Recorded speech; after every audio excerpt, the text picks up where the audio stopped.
ఇదిగో పిల్లలు, నిజం రియాలిటీ గురించి ఓ అద్భుతమైన కథ. హాయ్ బుజ్జిలారా, ఇవాళ మనం ఓ నిజమైన బుద్ధిమంత కథ వినబోతున్నాం. ఓ పక్షి కల చెప్పిన పాఠం. ఒక చిన్న పక్షి రోజూ ఆకాశంలో ఎగురుతూ కలలు కంటూ ఉండేది.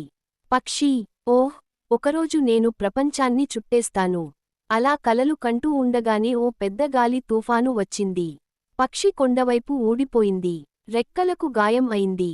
ఎగరలేకపోయింది. అప్పుడు ఓ ముసల పక్షి వచ్చి చెప్పింది, కలలు చూడాలి కాని నిజం జీవితంలో ఉన్న కష్టాలు కూడా ఎదుర్కోవాలి. చిన్న పక్షి నెమ్మదిగా ప్రాక్టీస్ చేసి మళ్లీ ఎగరడం మొదలుపెట్టింది. చిన్న పక్షి, ఇప్పుడే నిజమైన కలలు ఎగిరిపోతున్నాయని తెలుస్తోంది. పిల్లలు, కలలు కంటే కష్టం నిజం.